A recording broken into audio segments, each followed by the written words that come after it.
Familiar with it is because unfortunately your school wasn't teaching it, but intersectionality is a concept that comes from Black feminist thought. It comes directly from the work and thinking of Black feminists. It's an idea that's been around for decades in some form or other, but about a generation ago, an academic named Kimberly Crenshaw took this idea and she coined the term intersectionality. Everybody make intersections with your fingers, in whatever way that makes sense to you. So what Kim Crenshaw did is she wrote about this idea of intersectionality, and I'm going to tell you about one article that she wrote that I read that I thought was extremely helpful to me. She wrote this article, which by the way you can Google her and find a lot of her work online, so that's what I did. She wrote this article in which she talked about her experience of being a Black woman. And what she wrote in this article, again I'm summarizing a complex article, but in short, what she wrote is that she's not Black and a woman as two separate, independent aspects of herself. She wrote that she's a Black woman in an interconnected, interlocking, inextricable way. So she's both of those things all the time together in all of her interactions. So in this essay, she wrote that when she experiences racism, she doesn't experience it just as a Black person.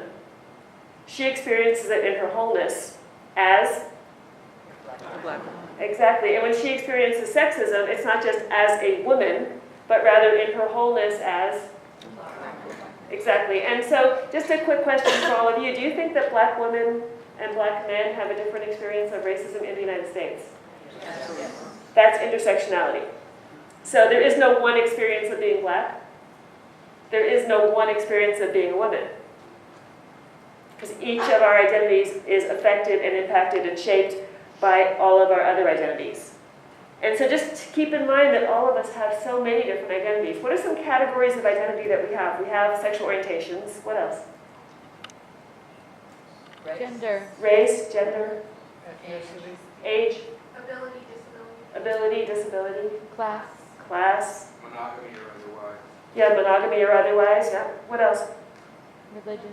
Religion, professional identities, political identities, geographic identities. And we have so many different identities, and every one of our identities shapes our experience and has an impact on each of our other identities. Does that make sense? And so that's one of the reasons that these little, you can't really make simple categories about sexual orientation, because every person who has a sexual orientation also has a lot of different identities and may experience their specific sexual orientation in a very unique and individual way. And before I understood intersectionality, I think I used to think that everyone who identified as bisexual just like me had the same experience. How wrong was I? I was so wrong. I was so wrong. And when you don't think intersectionally, I think what happens is people get reduced to like fake cardboard cutout concepts. So let me just ask you a question. Think, for example, of the gay man. I'm going to ask you some questions about him. Just shout out whatever comes to your mind, okay? The gay man. Quick. What race is he? White. How old is he? 35. What's his body type? What is his social class? Middle class. Mm-hmm. What percentage of actual gay men do you... Oh, where does he live? The city. Cisco. What percentage of actual real-life gay men do you think meet all of those things that you all pretty much said the same thing? I have no idea what the number is, honestly, but I have a feeling that it's in the single digits.